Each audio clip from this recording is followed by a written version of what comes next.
during gang stalking, so many things happen to the person that you start seeing connections where there are none. For example, I remember that when I was getting gang stalked, I kept seeing shopping carts right by my car, and as you know, I was homeless for 4 years. I was living in my car. I wouldn't consider myself homeless because I never slept on the street because my car was my home. But I never thought about it before.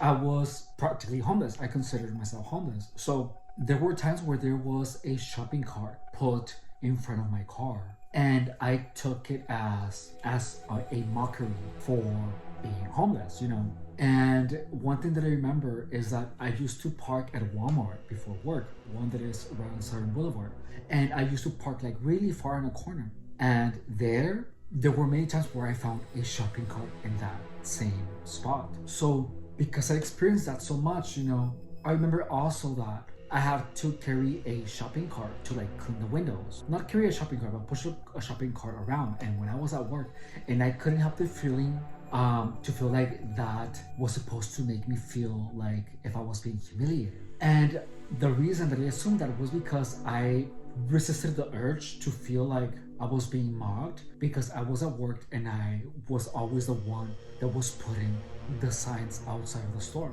So because I experienced that, I remember that I was pushing the cart like nothing, and I just had like a smile on my face. And I turned to look at my coworkers' faces, and they looked thrown off. I have the feeling that they expected me to react uneasy because I'm there pushing a shopping cart like a homeless person, That's how I felt. And 2 days ago, I was at the park, and there was a shopping cart right there. And I couldn't believe. I wonder, I'm not gonna lie, I wonder, could that have been because of gang stalking? And I have had gang stalking incidents at the park. I'm not sure if I already told you that someone tried to steal my phone, and then I was told to get the F out of the park. So when you're attacked indirectly, there are things that happen during your life, incidents, where you will have suspicion. Could that have been purposeful? For example, I'm not sure if I told you where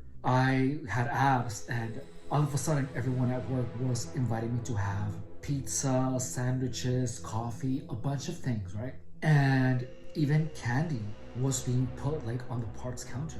Whether it was purposeful, I don't know, but to me it felt like it was. And also at the park, on top of the trash can, I saw a half-eaten pizza. And this is how gang stalking keeps you thinking of gang stalking, because you have these experiences where you are attacked indirectly that you cannot help it but to imagine, but to question if some of the things that you experience are because of gang stalking. For example, because someone was offering you a bunch of food or a bunch of different people with the intention of you getting fat. It is going to be a while before you see like a piece of pizza out there, especially after experiencing gang stalking, and have your first instinct not be, oh, a gang stalker must have left that pizza there so that I would look at it and get hungry and get fat. Or the same thing with a shopping cart.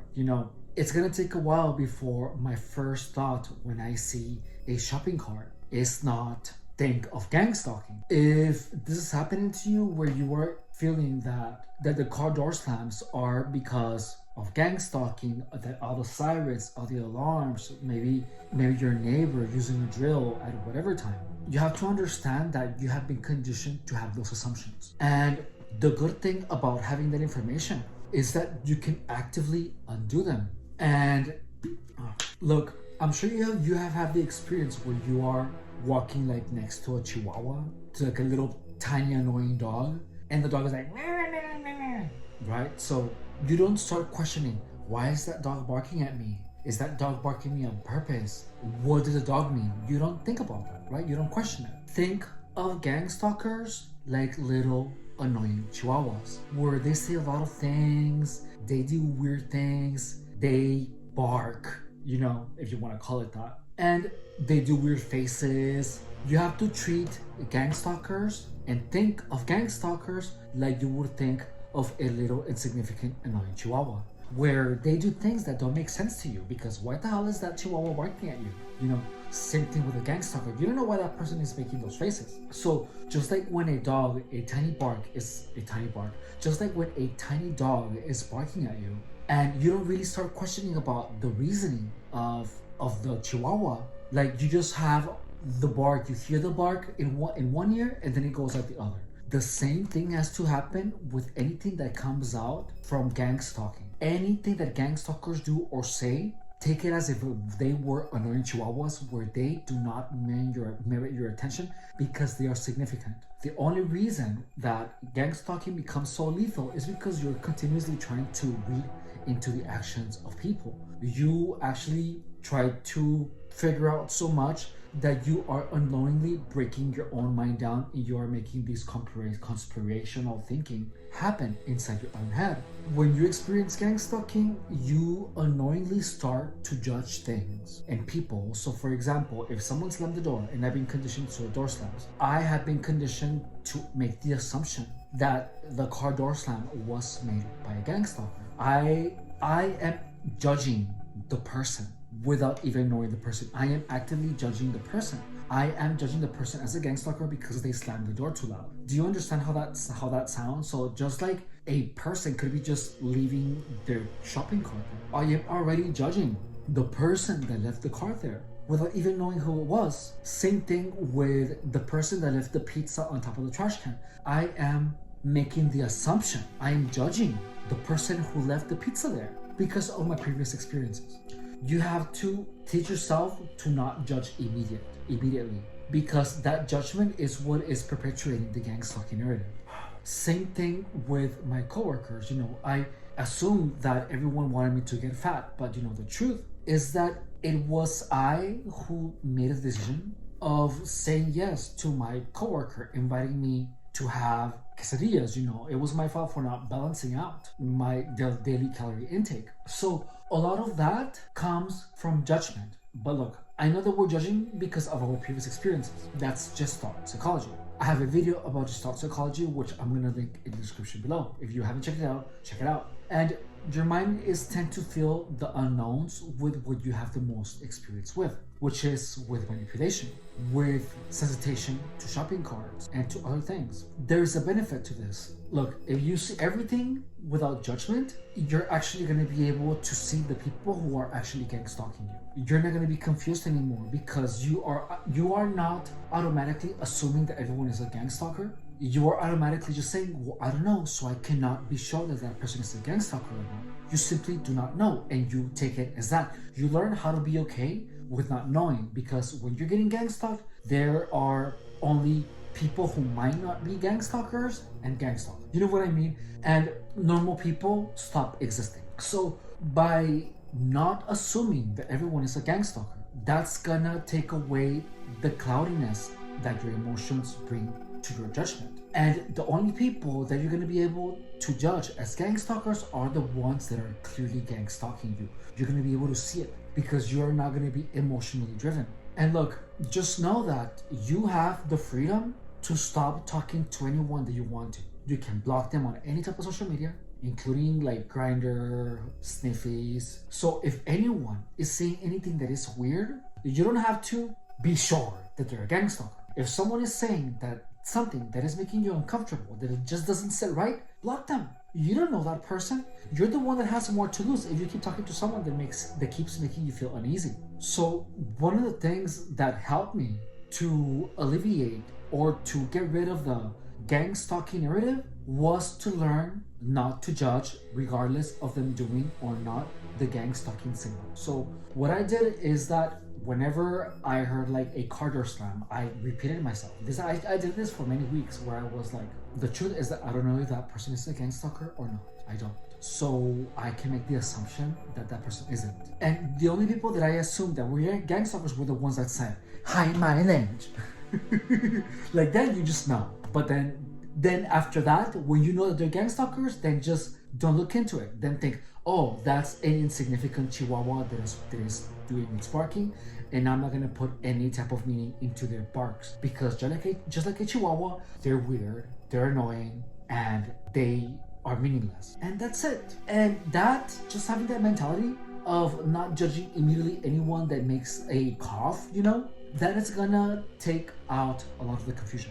The same thing with the coughs, you make the assumption that everyone that is coughing is a gang stalker, but in the beginning, I felt like my mom was a gang stalker because she would like walk here in front and then she would cough, and it's like, my mom has been smoking since she was like 24. So she's gonna be coughing.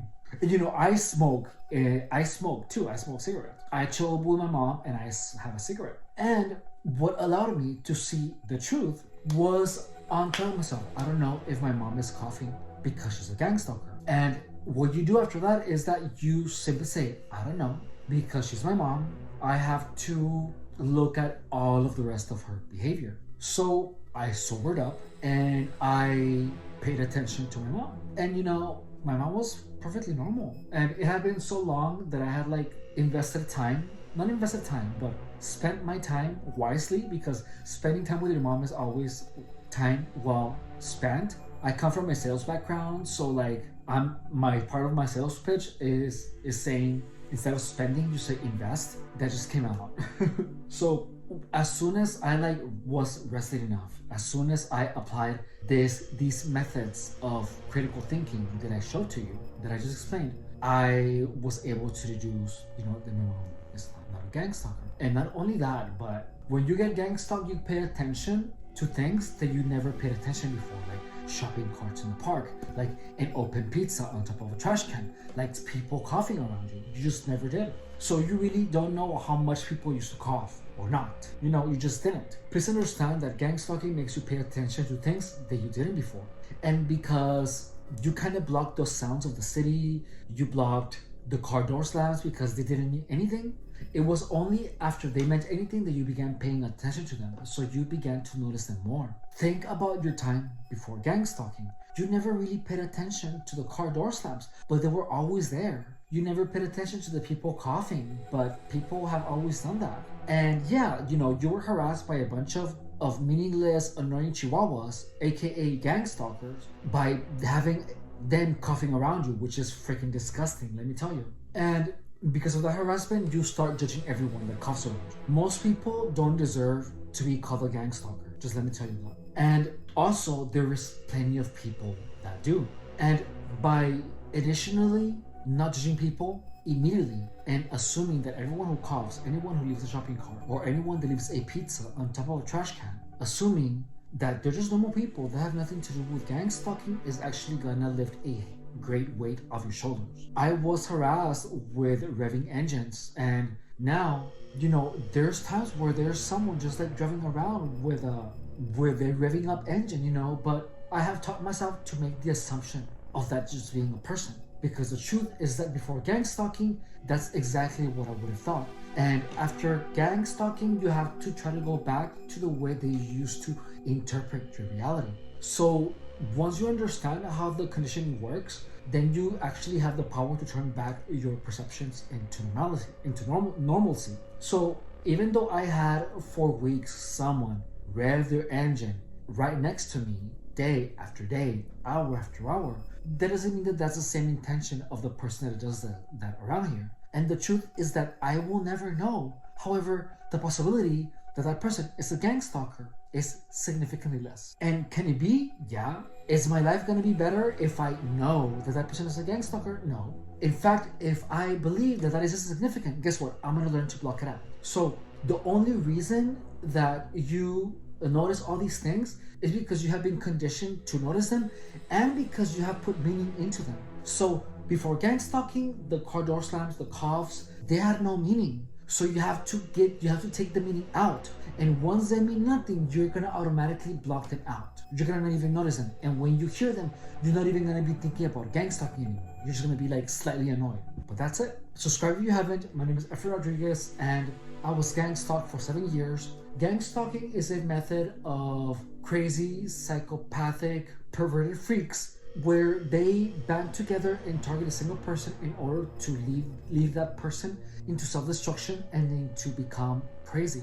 Gang stalking causes people to lose their mind. It causes them to feel that the FBI is stalking them people are stalking them. It makes people believe that their devices are getting hacked by technology. It makes people believe that they have voices transmitted into their head, and they interpret a lot of things as evidence of them being gang stalked. Gang stalking also causes extreme anxiety on individuals, and this anxiety causes the person to feel sensations which the target attributes to directed energy weapon. My mission is to dispel other myths of gang stalking and to make gang stalking common knowledge to such an extent that people are able to recognize the methods and they have knowledge of how to lessen the efficacy of gang stalking to such an extent where it's insignificant, where it doesn't get in the way of anyone having a good life, where they can be happy, because gang stalking goes after the person's happiness, it goes after the success, it wants to destroy people. It is a game of manipulators, narcissists, histrionics, people that are sick in the head. It is a game of psychopaths. And the only way to combat this is by not only knowing their techniques, but also by furiously chasing your dreams. In addition to getting gang stalked for 7 years, I have also been a personal trainer for 10 years. At this point, I am in a project where through my live videos, I show you my workouts. Through my short videos, I show you what I eat most of my days. And that is to give you a clear idea of how much work you have to do, what you have to eat if you want to get a lean and sculpted physique. I have been in incredible shape most of my life, and I have sold personal training to thousands of people. One thing that you have to understand is that a lot of these programs, a lot of supplements, pretty much only show you the before and the after, but they are never realistic in how much work you actually have to invest in order for you to get the results that you're looking for, that lean and sculpted physique. Right now, my mission is to give you a clear expectation of how much work you have to do in order to get that lean and sculpted physique that you have always wanted. And you see the results in real time. I'm super excited for us to be together and to show you the results of my workout philosophy. Please know that gang stalking is very real. Subscribe to my channel if you are currently dealing with gang stalking, because I'm going to tell you the truth about gang stalking, and I'm going to teach you what I have to do, what I have to think, how I have to think, and the things that I actually have to endure and the things that I have to understand in order to get out of that nightmare. I want to make it as comprehensive as possible for anyone that is currently getting gang stalked to be able to lessen its impact on their life. Make sure to turn on the notification, because I post content of solutions of gang stalking every day. Please give me a like for the algorithm, because my mission is for everyone, even people that have never experienced gang stalking, to understand what gang stalking is and the best ways to keep psychopaths out of your life. And by liking and sharing my content, that will tremendously help the algorithm. This is something that everyone has to hear, because the more people that know about gang stalking, that means that less people are gonna be able to be recruited. Okay? My name is Efren. I love you. See you later.